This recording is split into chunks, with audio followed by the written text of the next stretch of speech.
Bom dia. Caiu. Já era.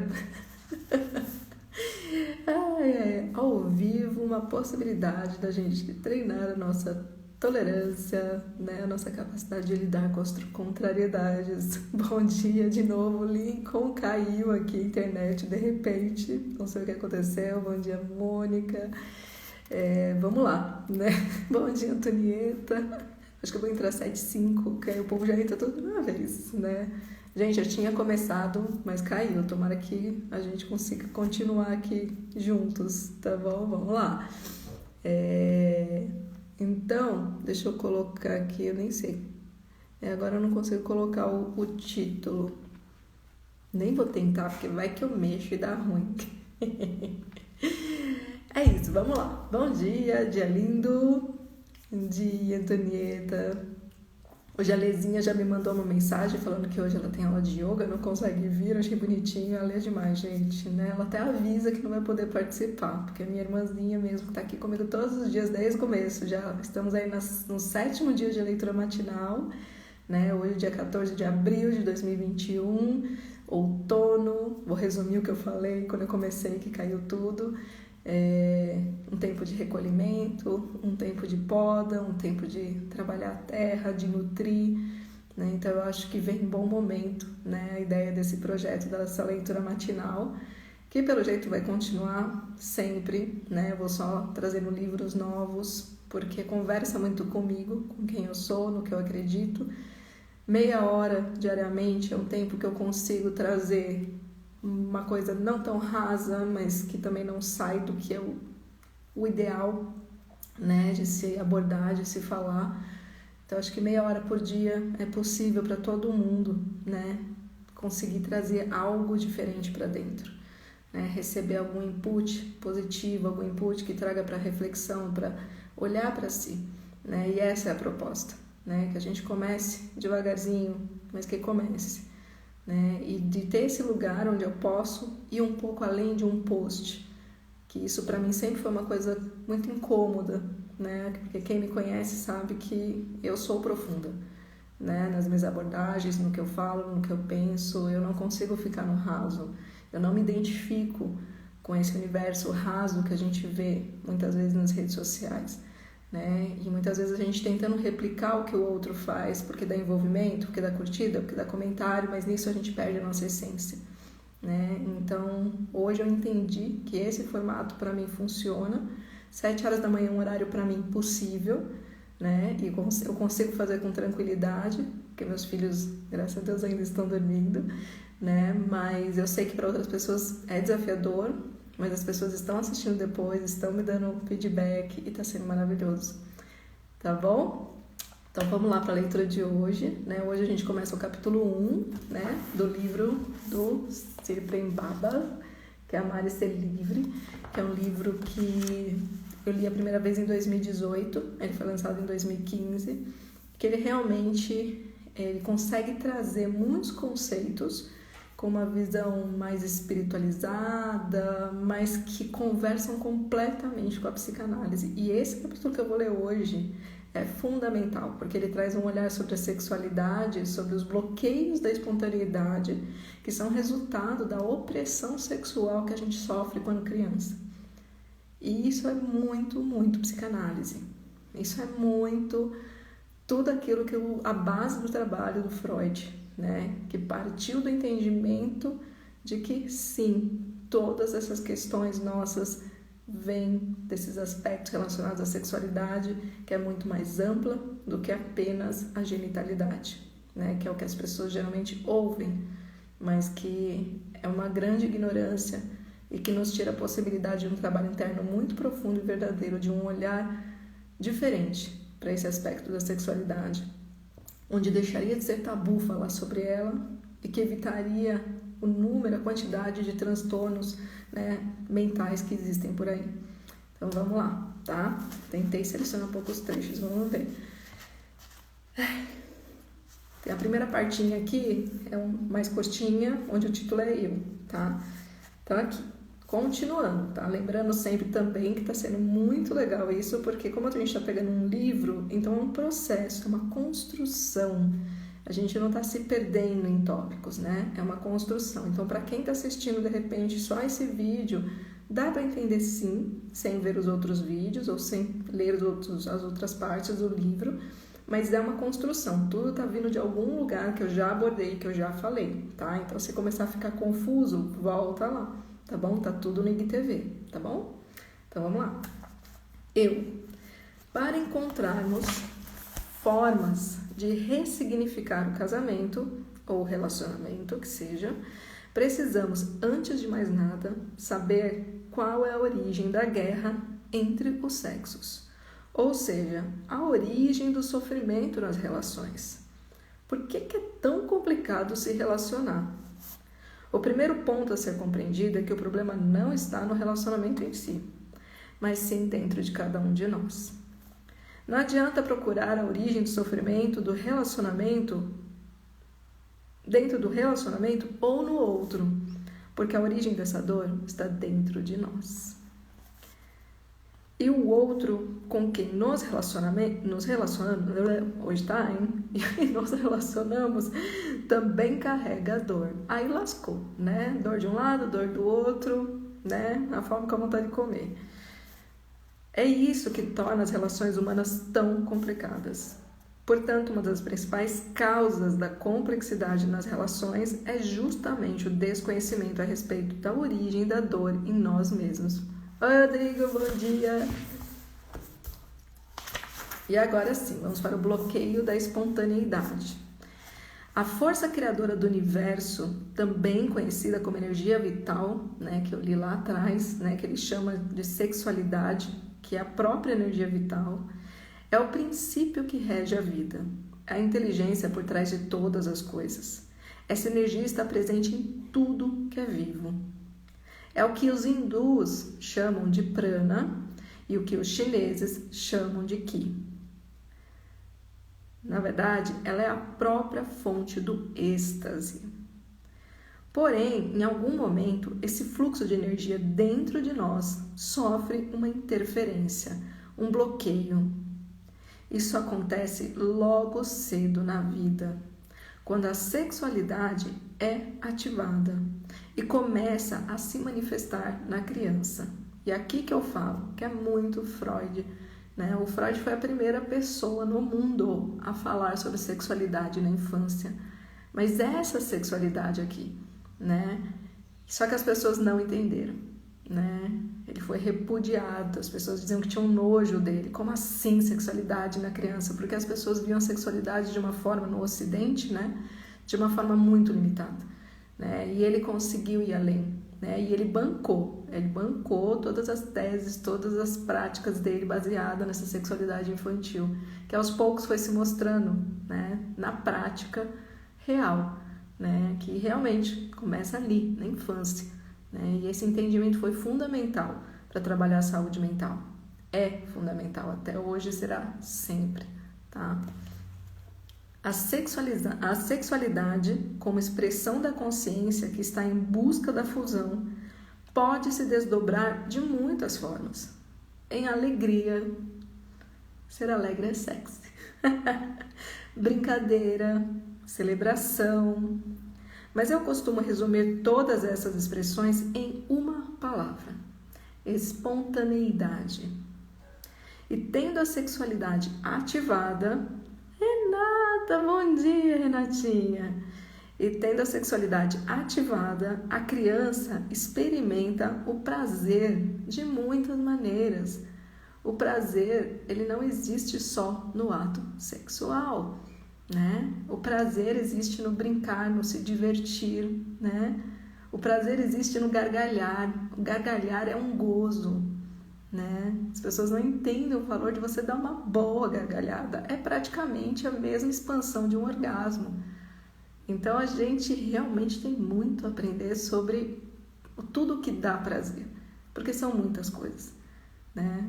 Por isso que quando a gente tem filhos pequenos, a gente volta muito para esse lugar do prazer de brincar. Às vezes obrigado, às vezes a gente nem quer tanto, mas a hora que você está lá, você não percebe, mas você está sim despertando um lugar de prazer, né? Voltando para um lugar, né, da infância onde você tinha essa espontaneidade.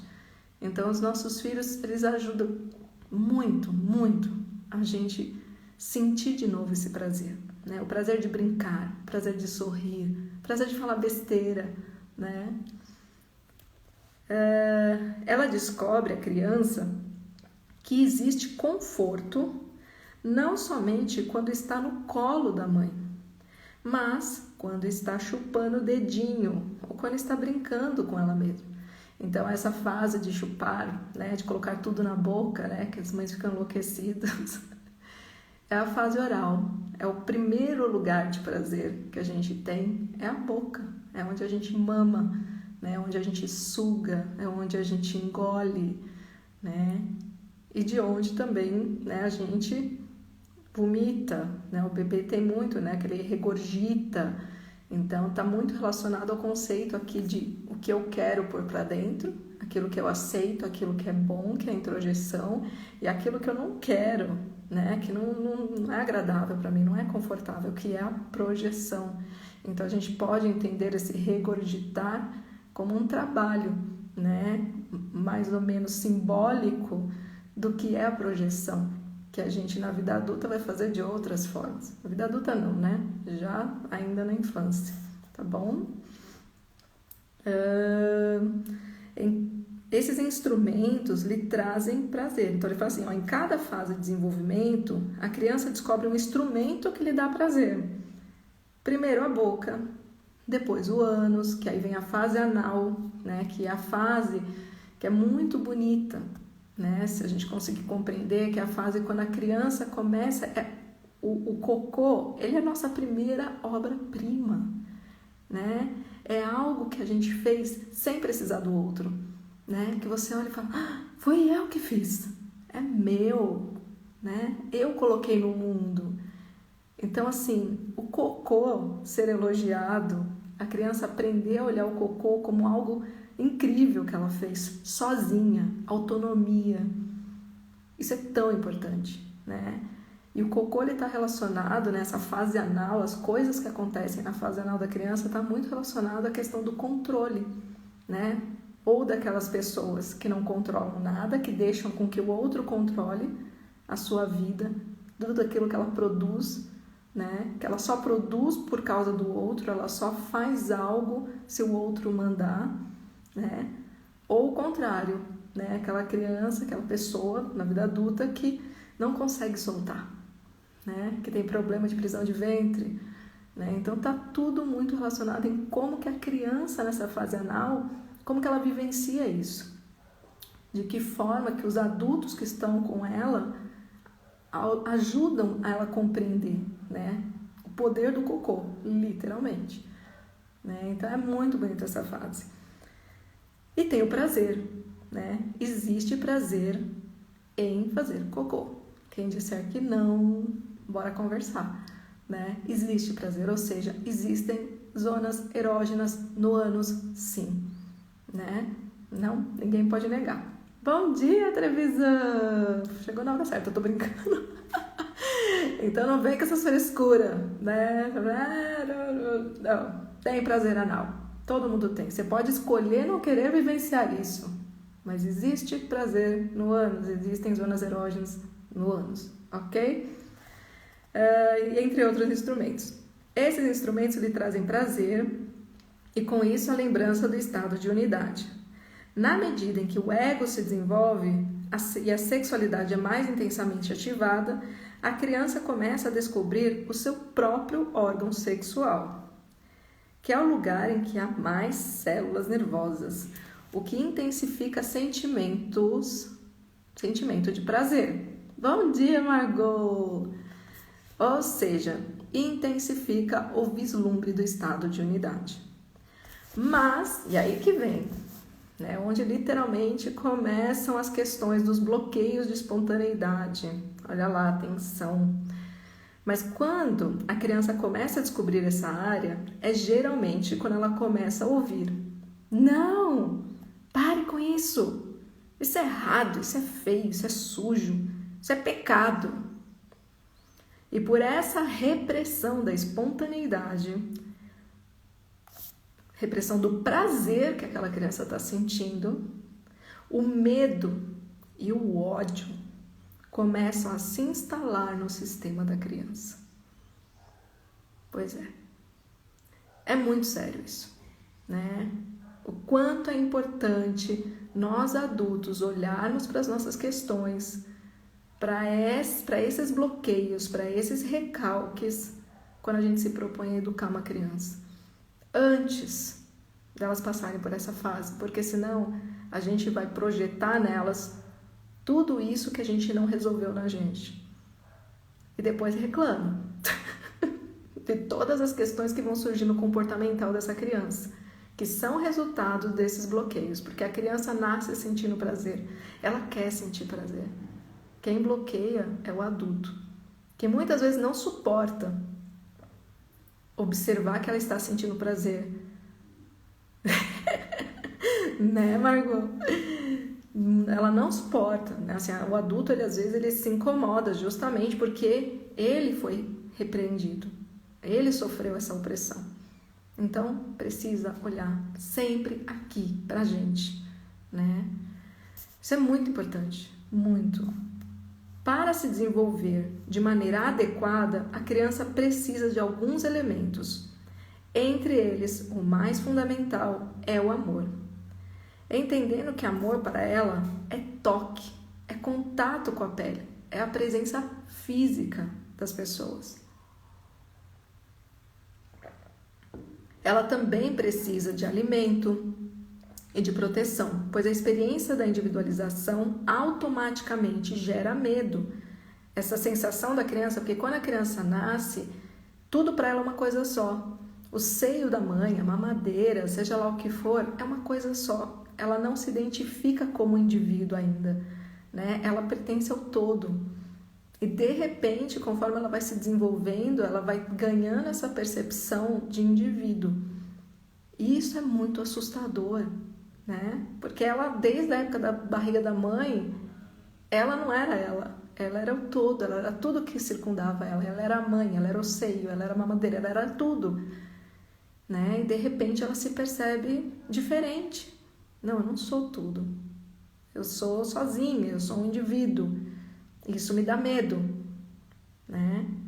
Então, é muito sensível, a criança é muito frágil. Ela também precisa de alimento, de proteção, pois a experiência da individualização automaticamente gera medo. E como ela ainda não tem a razão desenvolvida para entender que os pais estão trabalhando para sustentá-la, mesmo que ela fique sozinha por curtos espaços de tempo, automaticamente ela entra em contato com o medo e, consequentemente, com o ódio. Ela odeia aquela mãe, aquele pai que se fazem ausentes. Ela odeia, eu não estou exagerando, né? Então, vamos também compreender o ódio como algo humano, né? Não vamos gerar também uma opressão nesse ponto. Não, criança não pode sentir raiva. Filho, você está com raiva, não fica com raiva. Gente, filho, por que você está com raiva? Vamos falar sobre essa raiva. Vamos colocar raiva no colo. Por que você está com medo? Né? Vamos conversar sobre isso. Vamos entender. Não bloquear, que é a primeira atitude. Porque o adulto sabe que quando ele começa a conversar com a criança sobre aquele medo, sobre aquele ódio, começa a suscitar no adulto todos os medos e ódios que ele mesmo tem e que ele recalcou, que ele nega. E por isso ele se afasta, ele prefere dizer para a criança: não chora, não sofra, não tenha ódio, não tenha medo, porque eu não quero acessar em mim. E a criança faz com que a gente acesse. Não tem jeito. Sempre que a satisfação dessas necessidades não é atendida, surgem esses sentimentos. Deixa eu ver quanto que falta aqui só para controlar meu tempo. Vamos lá. É bom que eu tô falando no meio, porque depois acho que não vai dar para falar muito não, porque senão estoura muito tempo de meia hora que eu tinha me proposto, tá? A criança precisa de liberdade para se expressar. Exatamente. Todas as falhas que ela projeta. Exatamente, Margot. Vamos supor que ela está brincando e pulando no meio da sala. Porém, os pais estão num momento difícil e não querem que ela faça isso. Ou, então, o pai está lendo o jornal e quer silêncio. Então, ele diz, cala a boca, fica quieto, que feio fazer isso. Esse tipo de repressão da espontaneidade se repete muitas vezes na infância. E como a criança precisa de amor, alimento, proteção e liberdade, nesse momento ela sente sua vida ameaçada. Ela sente que se não ceder a essa ordem, ela deixará de receber o que precisa para continuar vivendo. Aos poucos, a espontaneidade vai sendo contaminada pelo medo. E aí você tem aquela criança super comportada. Nossa, meu filho é um anjo. Meu filho, ele faz tudo o que eu peço. Será que isso é bom? Bom dia, Rita! Né? Será que isso é bom? Né? Nosso filho fazer tudo que a gente pede? Ser super comportado? Né? Quem trabalha em clínica sabe. Quanto dessas crianças que viram adultos totalmente oprimidos chegam pedindo ajuda? Né? Porque, de fato, precisaram bloquear toda a espontaneidade para atender uma demanda externa, porque eles sentiam que se eles não atendessem a demanda dos pais, eles seriam simplesmente abandonados e morreriam. E as percepções das crianças são diferentes dos adultos. Né? As percepções das crianças, elas são no imaginário. Né? Elas não são concretas. Por mais que você fale, não, filha, a mamãe não vai te abandonar. Ele vai sentir esse abandono. Tá? Então ela começa a se adequar àquilo que ela está sendo exigido dela, ou seja, ela começa a usar uma máscara. As crianças nascem sem máscara. Elas colocam a máscara para serem aceitas pelo meio, e o meio começa pelas pessoas que tratam dos primeiros meses, anos de vida dessa criança. É ali que começa a necessidade ou não de usar mais ou menos uma máscara social. Né? A máscara não é ela, mas ela entende que para continuar recebendo o que precisa, ela tem que usar a máscara. Ela tem que assumir um lugar no mundo, uma personalidade que não é dela, para ser aceita. Né? Porque não foi possível para aqueles adultos aceitarem ela como ela de fato é, ou ajudarem ela a compreender como de forma equilibrada se inserir na cultura. Né? Afinal de contas, também a gente não pode fazer tudo o que a gente deseja. Né? A criança precisa também desses limites. Mas de que forma colocar esses limites? Falo que a questão não é o que, é como, sempre. No mundo fora de casa, com os amiguinhos, às vezes ela sente que pode ser ela mesma, mas em casa ela tem que usar a máscara para receber o que precisa.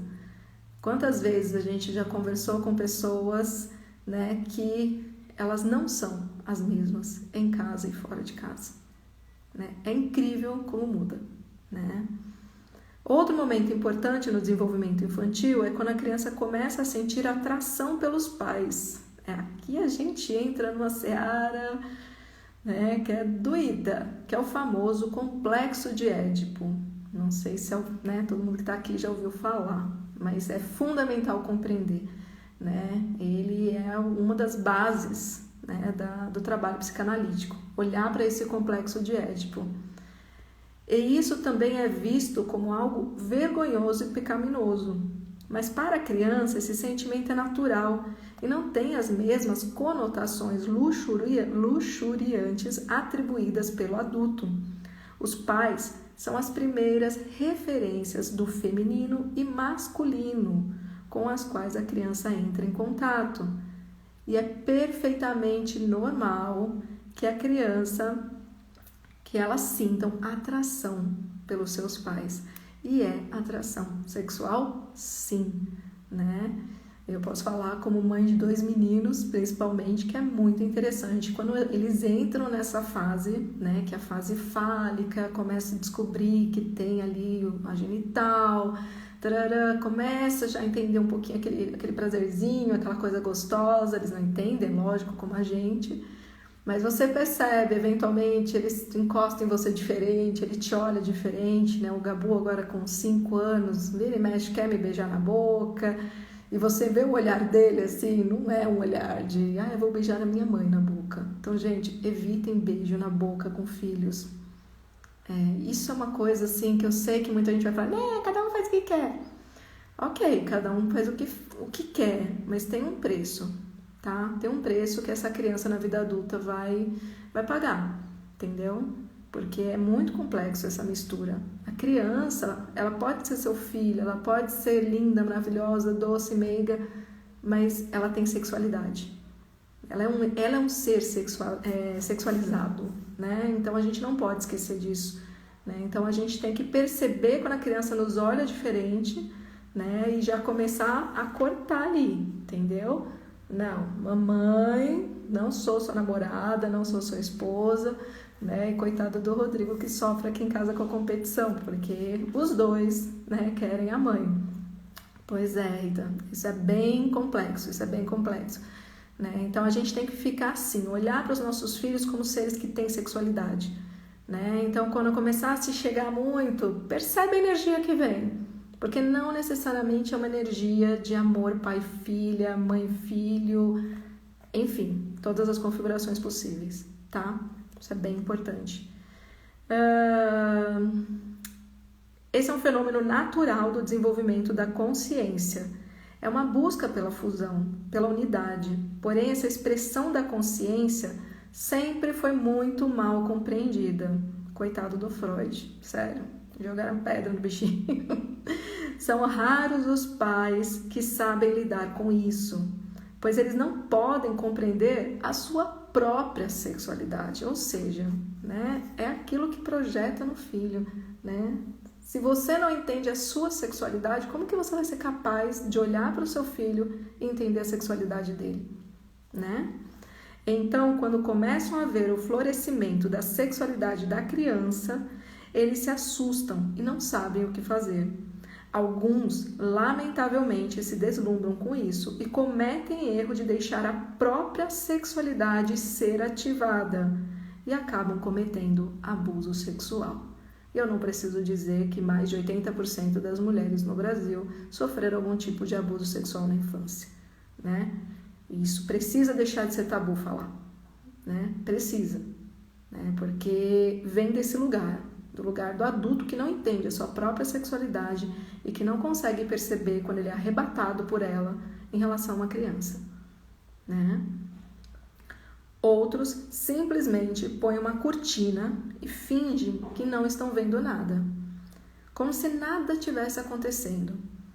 Mas a grande maioria tenta eliminar o impulso quando ele surge na criança, pois simplesmente não sabem lidar com isso. Isso é muito, muito triste. Então, percebe que assim, esse capítulo, né, vou falar só mais um pouquinho, né, já tá dando tempo aqui, ele é extremamente importante, né? Essa questão da sexualidade infantil, né, de como a gente lida com ela, de como a gente percebe ela na criança, né, parte muito do quanto eu reconheço em mim, né, os sintomas gerados na minha psique, no meu comportamento atual na vida adulta, que são resultado desses bloqueios de espontaneidade que aconteceram quando eu era criança, né? E muitos, talvez, a gente não vá conseguir acessar a memória, né? Porque normalmente a criança, ela não tem consciência. Ela não tem nem consciência no momento, por exemplo, de abuso na infância, de que aquilo está errado. Ela não tem consciência, né? É gostoso, gente, dá prazer, né? Uma pessoa tocar na sua genitália dá prazer. A criança sente prazer, a criança vai andar de bicicleta, ela sente prazer na menina, por exemplo, né? E não tem nada de anormal com isso, não tem nada de errado com isso, né? Mas quando a gente percebe que ela está tendo prazer, né? Ou uma criança que se toca na frente de todo mundo, a gente tem que tomar muito cuidado no trato com aquela criança naquele momento.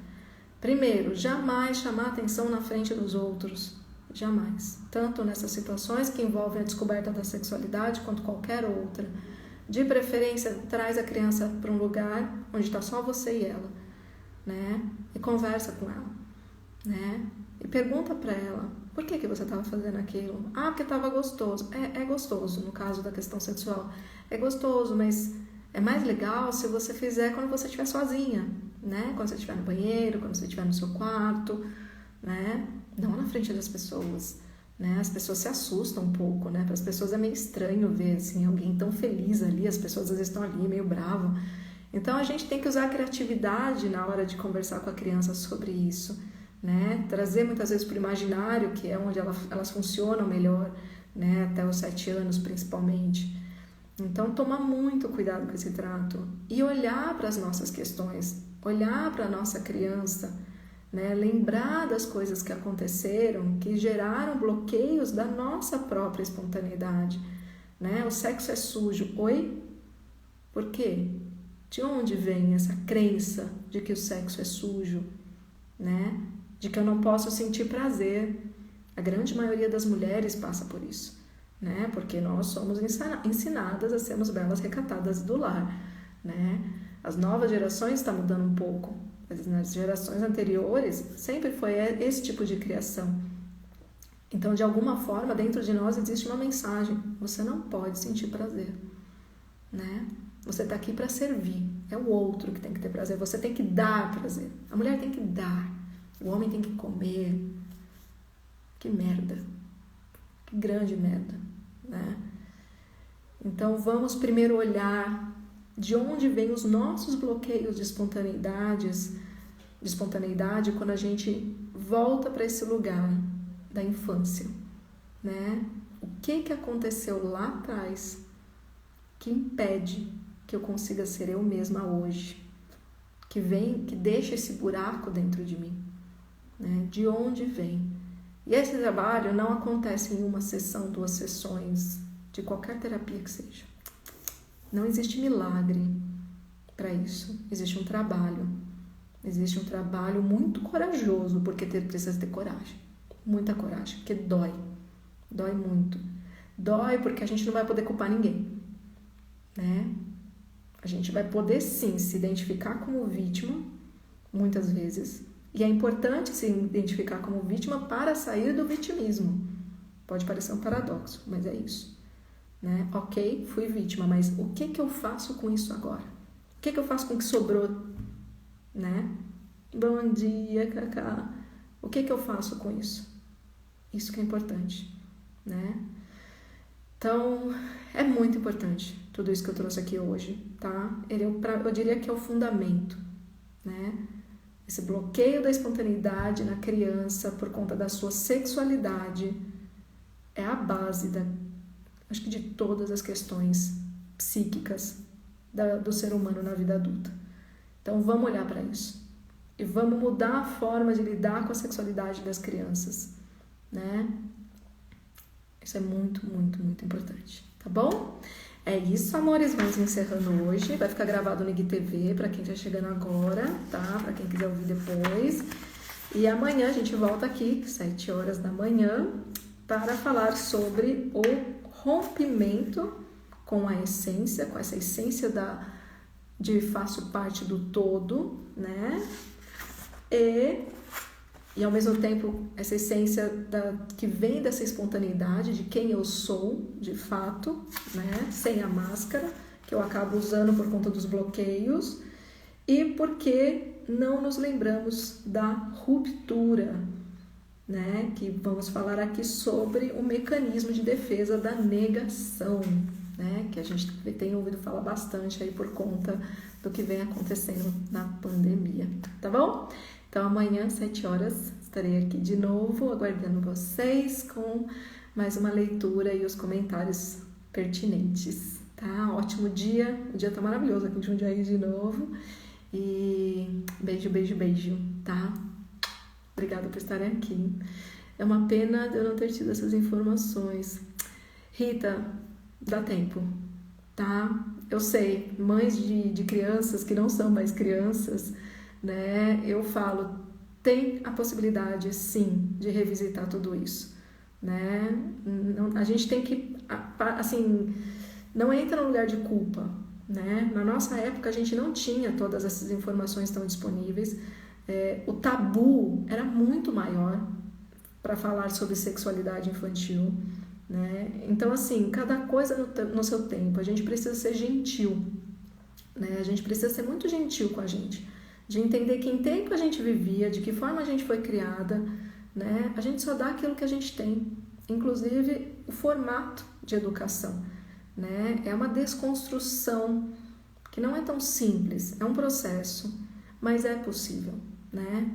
Então é possível que hoje você consiga revisitar esses lugares com seus filhos, né? Inclusive conversando sobre isso com eles e dizendo, naquela época eu não sabia, senão eu teria feito diferente. Eu teria te dito isso, eu teria incentivado isso, Existe a possibilidade de diálogo sempre, né? E eles mesmos, né? A partir do momento que eles sentirem a necessidade, também revisitarem esse passado deles, né? A infância deles, né? No trabalho analítico deles. E eles vão ter lá as suas mulheres, ou, né, assim, as suas parceiras, os seus parceiros, enfim, anyway. E eles vão precisar também acessar tudo isso, né? E aí o adulto que eles viraram vai precisar olhar para tudo isso.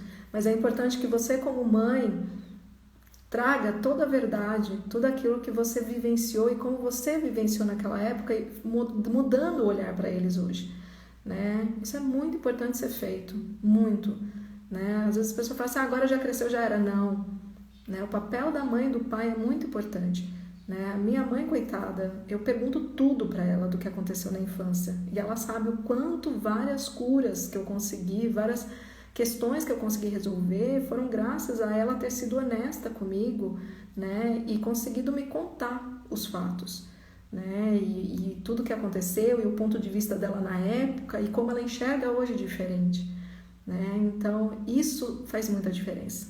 Então, sempre é tempo, né? A gente vem aqui para isso, né? Para usar esse tempo para evolução. Nunca é tarde, tá bom?